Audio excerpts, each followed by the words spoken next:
Eh, Ibu-ibu sekalian, hari ini kita akan mencoba mengupas tentang kurikulum operasional satuan pendidikan pada kesempatan sekarang ini, ya, Bapak Ibu. Mudah-mudahan dengan kita mengetahui banyak tentang pengetahuan kurikulum operasional satuan pendidikan, kita semua lebih bisa berperan aktif untuk memajukan, mengembangkan sekolah kita.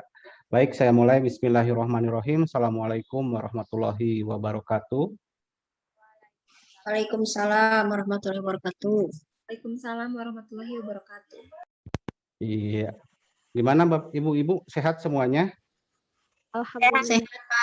Alhamdulillah. Mudah-mudahan ya kita semua selalu diberi kesehatan karena saya percaya niat ibu-ibu ingin sekali memajukan generasi bangsa ini ke depan bisa lebih baik lagi, berkualitas, bisa bersaing di tataran global ya, kurang lebih seperti itu.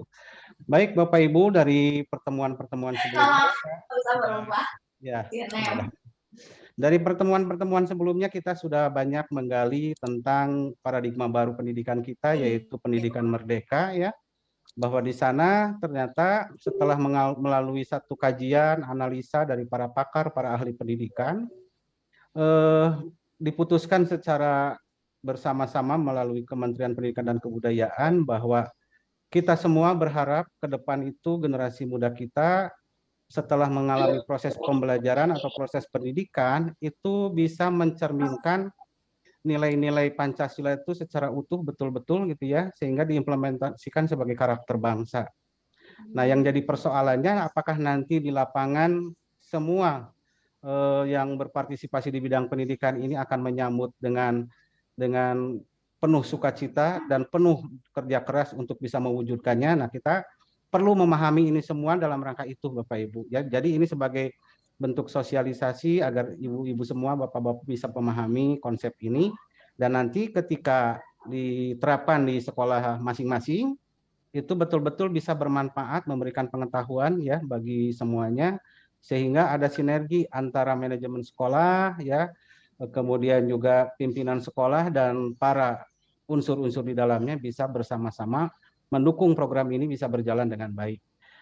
Baik Bapak Ibu sekalian ya, kita sebelum berbicara jauh tentang kurikulum, sebelumnya juga sudah disampaikan ya bahwa kita berharap, bercita-cita, berangan-angan gitu ya, suatu hari nanti apabila kurikulum ini sudah diterapkan, kita akan bisa menghasilkan generasi di masa yang akan datang bisa betul-betul mencerminkan pribadi yang Pancasila gitu ya. Pribadi Pancasila dengan mencerminkan nilai-nilai Pancasila itu dalam kehidupannya diimplementasikan sehingga betul-betul mencerminkan karakter yang bisa memberikan manfaat bagi lingkungan dan juga dalam hidup bermasyarakat.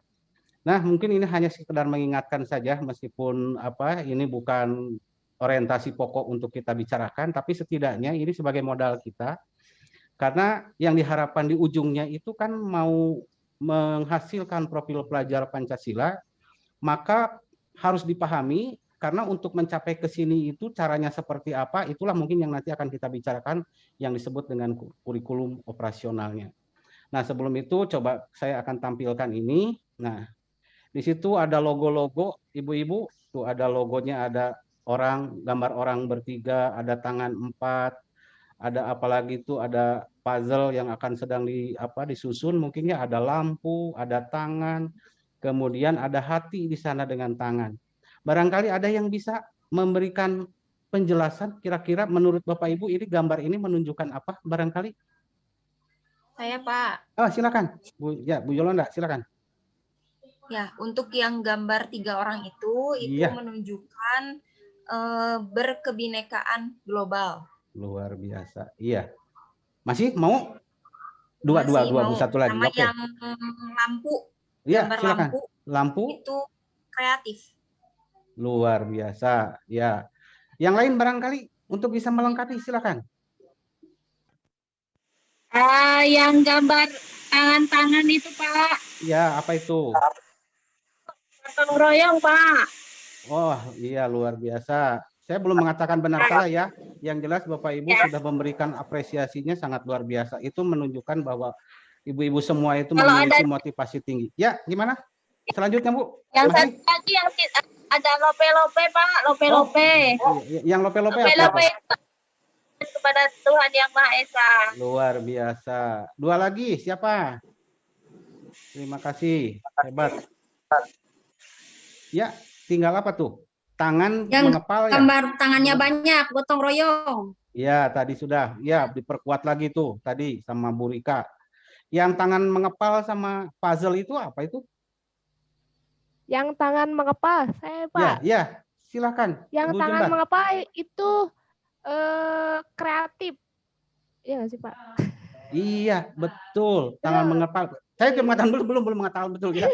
Coba yang lain. Itu satu lagi ada itu yang puzzle tuh. Yang mana? Yang ini nih puzzle. Nah, ini nih. Ini kan puzzle mau disusun kelihatannya. Ya? Berpikir kritis. Kritis Pak. Iya, luar Anak-anak biasa. kritis. Ya, berarti ibu-ibu semua sudah memiliki pandangan, wawasan berkaitan dengan kalau apa bisa menafsirkan ya gambar sekaligus juga makna di dalamnya. Nah, mungkin itu nanti proses yang akan Ibu jalani juga ketika mengajarkan kepada anak dalam rangka berliterasi itu bukan hanya literasi itu dalam bentuk teks ya, tapi logo, kemudian numerik juga harus disampaikan sehingga terbentuk apa yang diharapkan dengan profil pelajar Pancasila bisa memuat berbagai aspek di dalamnya. Oke, sekarang kita lihat sama-sama ya. Yang jelas saya mengapresiasi ibu-ibu semua luar biasa. Kita lihat. Nah, yang 3 orang itu betul tadi berkebinekaan global. Yang kedua, tangan berempat, gotong royong, betul sekali tadi Bu Yuli ya. Yang ini tadi siapa? Kreatif. Ya, dia menyusun puzzle itu kreatif. Itu Bu Jembar ya, ya betul. Yang lampu tadi juga sudah Bu Yolanda. Iya, berpikir kritis. Yang tangan mengepal itu menunjukkan dia strong, ya, mandiri gitu ya. Dia mau bekerja keras kurang lebih begitu. Dan ini Bu Yuli juga tadi menyampaikan yang tangan dengan hati itulah harapan kita semua ketika bersentuhan dengan anak itu menggunakan hati bukan hanya sekedar logika gitu ya. Hati itu harus dipakai dalam proses pembelajaran anak-anak. Nah, ibu-ibu sekalian, inilah yang nantinya akan kita orientasikan untuk bisa diwujudkan oleh kita semua bersama, khususnya untuk para guru gitu ya. Dalam merancang pembelajaran bagaimana cita-cita ini bisa tercapai dengan mudah, dengan proses yang menyenangkan, dengan proses yang merdeka buat anak-anak sehingga semua bisa berjalan sesuai dengan apa yang kita harapkan dan tidak membutuhkan waktu yang terlalu lama. Kita sudah bisa mewujudkan harapan kita semua yaitu profil pelajar Pancasila. Nah, sekarang baru kita coba ya. Saya akan menyampaikan ada sebuah kasus misalnya Bapak Ibu, kalau kemarin ada isu tentang ada pembelajaran tatap muka terbatas gitu ya. Tetapi seiring perkembangan waktu ternyata tiba-tiba ada kebijakan bahwa itu tidak diperbolehkan. Khususnya untuk di daerah Bandung gitu ya, Jawa Barat gitu. Khususnya Bandung itu memang sudah dilarang untuk mengadakan pembelajaran tatap muka. Nah, dilihat dari hal muncul seperti itu, ada dampaknya tidak ke sekolah? Coba ibu-ibu.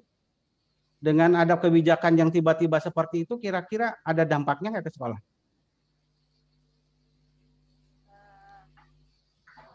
Ya, mungkin Bapak Ibu setiap awal tahun pelajaran biasanya disuruh apa oleh sekolah? Membuat rencana pembelajaran. Rencana pembelajaran. Awalnya kan kebijakannya boleh ada tatap muka sebagian kan begitu ya. Berarti kan Ibu harus merancang berapa jenis rencana pembelajaran? 2 pasti. Yang luring dengan yang daring. Iya, betul sekali, luar biasa. Nah, dengan kebijakan yang tadi, maka berdampak kepada sekolah, terutama bagi guru itu dalam merubah rencana pembelajaran. Selain itu bagi guru. Sedangkan bagi sekolah apa kira-kira yang berdampak kepada sekolah secara langsung? Kurikulumnya. Betul sekali, luar biasa, hebat. Ya, kurikulumnya pasti otomatis harus dikembalikan lagi ke kebijakan awal yang tidak boleh tatap muka yang sebelumnya itu ya, harus melakukan daring.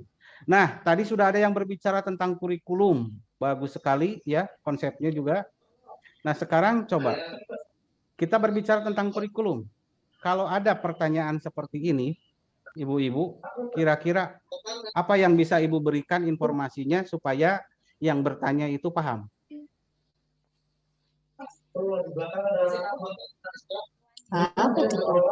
Ya, kira-kira jawabannya gimana, Bu? Apakah ada yang tahu apa itu kurikulum? Kurikulum itu apa sih? Ya silakan aja Bu, nggak apa-apa. Pokoknya makan kita Rangkaian perencanaan ya yang mencakup isi, proses dan evaluasi. Luar Untuk biasa. suatu proses pembelajaran. Wah, Bu Yola aktif juga di manajemen kurikulum. Ya. Ya, Kalau luar saya biasa, pada hebat. Iya, gimana Bu Yuli? Bu Yuli gimana? Kalau saya kurikulum itu rohnya pendidikan ya di sekolah itu. Betul. Iya. Jadi kalau rohnya goyang-goyang maka output yang kita harapkan juga goyang-goyang. Iya, betul sekali. Ya, tadi Bu Yolanda berbicara tentang apa kontekstualnya, sedangkan Ibu itu ruhnya ya, itu berarti apa saripatinya mungkinnya si kurikulum itu dalam rangka menunjang pembelajaran supaya bisa berjalan atau berproses dengan baik. Nah, coba kita lihat sekarang apa itu kurikulum. Nah, ini kalau menurut para ahli itu kurikulum itu katanya adalah pengalaman pembelajaran yang terarah dan terencana secara terstruktur dan tersusun melalui proses rekonstruksi pengetahuan, pengalaman secara sistematis yang berada di bawah pengawasan lembaga pendidikan sehingga pelajar memiliki motivasi dan minat belajar. Nah, ini rangkuman dari para ahli ya yang tingkatnya global yang menyampaikan makna kurikulum itu seperti ini. Tetapi kita sebagai bangsa tetap karena punya karakter, punya ciri khas sendiri ya, Indonesia juga punya acuan untuk bisa berbicara apa menerjemahkan kurikulum itu kurang lebih seperti ini. Nah, dimuat di dalam Undang-Undang Nomor 20 Tahun 2003 bahwa pengertian kurikulum itu adalah seperangkat rencana, pengaturan mengenai tujuan, isi, dan bahan pembelajaran, serta cara yang digunakan sebagai pedoman penyelenggaraan kegiatan pembelajaran untuk mencapai tujuan nasional. Nah, itu ya. Nah, ini tolong dimaknai, dipahami. Sampai sini kira-kira bisa dipahami atau mungkin ada yang mau ditanyakan, silakan. Sebelum dilanjutkan, ya. Cukup ya? Luar biasa. Hebat berarti ya. Ini kelas hebat. Selanjutnya. Nah, kita sudah tahu apa itu kurikulum, sekarang bagaimana menyusun kurikulum? Supaya kita mendapatkan panduan, bisa terarah pembuatan kurikulum itu, maka kita harus berpegang teguh pada prinsip-prinsip yang sudah disepakati dalam penyusunan kurikulum ini.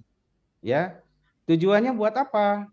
Tujuannya biar apa yang seharusnya ya, yang menjadi kekuatan sekolah, kelemahan, kekurangan segala macamnya itu betul-betul bisa dipertimbangkan agar kurikulum yang kita buat itu betul-betul bisa meningkatkan mutu atau kualitas pendidikan yang kita kelola di satuan pendidikan.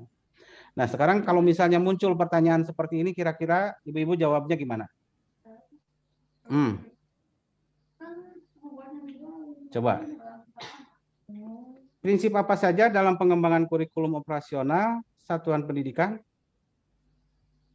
Ada berapa sih semuanya? Dari pembelajaran sebelumnya? 5 bukan? Apa saja coba? Karena karena kurikulum ini untuk anak-anak, untuk siswa, berarti berpusat pada peserta didik. Oke, 1. Terus? Esensial. Iya, 2. Konstekstual. Iya, ada lagi? Konstekstual, Pak. Iya, ada lagi? Melibatkan hebat semuanya. Melibatkan pemangku kepentingan. Kepentingan. Nah, ini calon kepala sekolah dan calon para wakasek kurikulum semua ya. Nah, coba kita lihat jawabannya ya. Tidak ada yang salah. Yang jelas semuanya sudah mengarah kepada jawaban yang diharapkan. Ini katanya, 1, berpusat pada peserta didik. Kenapa? Karena kita akan melayani peserta didik atau mengantarkan peserta didik untuk mencapai tujuan yang kita harapkan dari pembuatan perangkat kurikulum itu sendiri, ya. Tuh, satu. Yang kedua, tadi juga sudah ada yang menyampaikan, yaitu harus kontekstual. Iya, betul. Ada yang bisa menjelaskan apa itu kontekstual? Ya. Oke. Kontekstual itu ya memang harus berbicara fakta gitu ya. Kalau menyusun kurikulum itu jangan mengawang-awang gitu. Jangan sesuatu yang tidak mungkin gitu kita rencanakan. Wah, udah itu mah pasti gagal gitu ya. Nah, maka kontekstual di sini artinya real yang ada di lapangan itu betul-betul menjadi dasar pertimbangan dalam menyusun perangkat kurikulum. Kurang lebih begitu ya, namanya kontekstual. Yang berikut esensial. Apa itu esensial? Ya, dengan materi. Iya, berarti kedalaman materinya ya. Dan memang betul-betul sangat terkait gitu ya si materi yang dimunculkan itu dan merupakan kebutuhan, kurang lebih seperti itu. Masih ada nggak setelah ini? Tidak ada, ya memang cuma 3. Prinsipnya berpusat pada peserta didik, kontekstual, dan esensial. Luar biasa, hebat-hebat ya.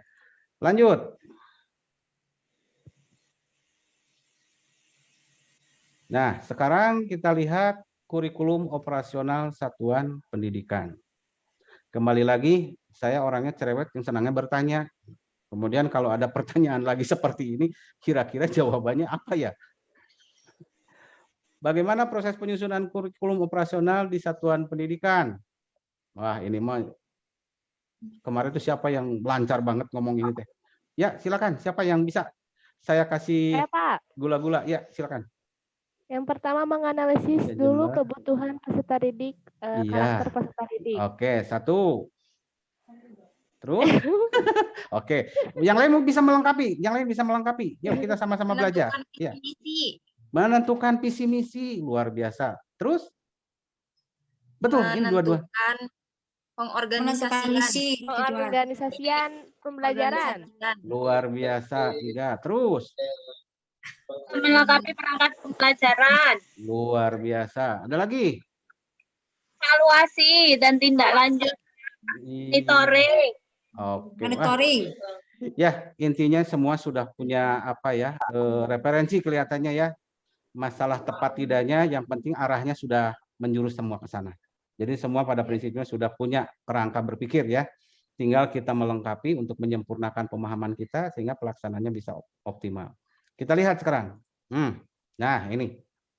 1, menganalisis konteks karakteristik satuan pendidikan. Tadi ya udah ya, karakteristik sekolahnya itu harus betul-betul kita analisis supaya nanti program yang disusun itu betul-betul bisa mengakomodir ya peningkatan maupun perbaikan kekurangan-kekurangan yang selama ini dikerjakan. Maka dituangkanlah nanti dalam kurikulum untuk pencapaiannya. Yang kedua, merumuskan visi, misi, dan tujuan. Nah, ini udah jelas tadi karena kontekstual ya, maka visi, misi, tujuan itu harus betul-betul real. Tidak boleh dikarang-karang apalagi mengawang-awang tidak jelas, tidak boleh. Harus jelas. Yang ketiga, menentukan pengorganisasian pembelajaran. Nah, ini ya pengorganisasian itu batas wilayahnya sampai seperti apa, kewenangannya seperti apa ya. Ketika diimplementasikan si kurikulum tadi harus jelas sehingga tupoksi ini tidak tumpang tindih atau tidak terjadi hal-hal yang tidak diinginkan di lapangan. Yang keempatnya, menyusun rencana pembelajaran, merancang gitu ya, menyusun atau merancang gitu ya. Nah, biasa yang di awal tahun itu para guru biasanya membuat RPP itu kalau dulu ya, kalau sekarang membuat ATP ya, alur tujuan pembelajaran. Dan yang terakhir, melakukan pendampingan, evaluasi, dan pengembangan profesional. Artinya bahwa guru-guru yang sudah kita arahkan, sudah diberikan pemahaman, pengertian, tetap ibu-ibu, bapak-bapak nanti pada saat di lapangan tidak bisa dilepas begitu saja. Buang persepsi bahwa supervisi itu adalah mencari kesalahan.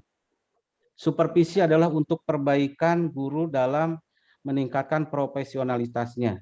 Itu harus dipahami seperti itu dan memang yang mensupervisi itu harus familiar juga gitu ya. Jangan mencari-cari kesalahan, kalau ada ya memberikan masukan-masukan yang positif. sehingga bisa memberikan penguatan kepada guru dalam rangka melaksanakan tugas dan tanggung jawabnya, yaitu menjadi seorang pengajar. Ini ya.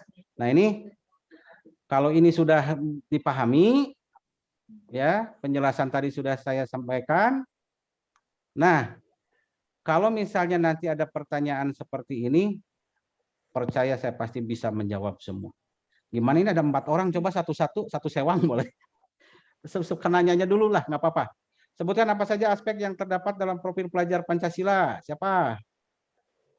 Saya, Pak. Ya, so. Profil Ya. pelajar Pancasila tadi 1. religius, kreatif, Iya. kemudian berpikir kritis, kebinekaan tunggal. Apalagi ya, satu lagi ya. Ya. Gotong royong. Udah belum? Mandiri, gotong Mandiri, royong. gotong royong. Pinter, 100. Bu Rika, ya 100. Nanti hadiahnya dipaketkan ya. Ya. Ya. Yang berikut, yang nomor 2, jelaskan apa yang dimaksud dengan kurikulum tadi. Perencanaan. Bantuin ya Pak ya. Iya, boleh. Iya. Iya. Perencanaan. Rangkaian rencana yang Nah, berisi tujuan, isi, dan bahan untuk pembelajaran untuk mencapai tujuan nasional. Iya, nanti luar biasa. Gula-gula nanti saya kirim juga ya. Hebat. Yang nomor 3, prinsip. Tadi ada berapa? Ya, silakan. Ya, Pak.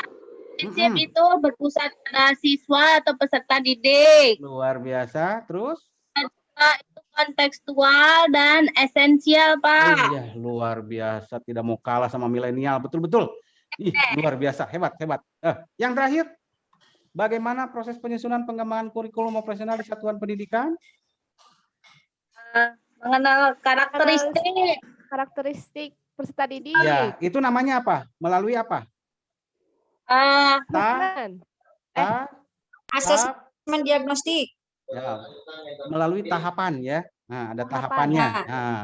Nah, tahapan itulah yang mungkin nanti yang akan mengarahkan siapapun yang akan menyusun kurikulum di satuan pendidikan agar bisa mengimplementasikan harapan dari satuan pendidikan untuk mewujudkan tugasnya untuk mengantarkan anak-anak kita menjadi anak-anak dengan profil pelajar Pancasila, kurang lebih seperti itu ya. Nah, mungkin pada pertemuan sesi ini kelihatannya untuk tatap muka ini dicukupkan sampai di sini. Nanti untuk yang selanjutnya ada penugasan ya, nanti kelompok sudah dibagi, nanti tinggal dikomunikasikan, ada tugas kelompok silahkan dikerjakan ya. Nanti kalau sudah selesai, di situ juga ada penjelasannya ya. Nah, ini materinya, konfliknya, unjuk apa? Unjuk ya, ada penjelasannya dan segala macamnya, tinggal mengikuti saja. Kalaupun ada yang kurang jelas bisa menghubungi saya untuk bisa nanti kita berdiskusi lebih jauh. Itu mungkin ya, saya ucapkan terima kasih yang sebesar-besarnya. Kelas yang luar biasa, kelas yang hebat, sangat layak untuk menjadi garda terdepan sekolah merdeka mewujudkan profil pelajar Pancasila. Akhirul kata, saya sampaikan pembelajaran kita hari ini sangat luar biasa, merdeka belajar. Bapak Ibu sudah mewujudkannya. Semoga ini bisa diimplementasikan di kelas dan anak-anak kita bisa mengikuti pembelajaran dengan penuh kebahagiaan sehingga mereka merasa tidak ada tekanan, bahkan merasa nyaman tetap berada di kelas. Itu saja mungkin ya. Terima kasih. Nah, sebelum kita tutup barangkali saya tutup dengan doa saja ya. Kita membacakan hamdalah bersama-sama bagi yang muslim, bagi yang lain silakan untuk menyesuaikan saja. Ya. Alhamdulillahirobbilalamin. Terima kasih. Assalamualaikum warahmatullahi wabarakatuh. tujuannya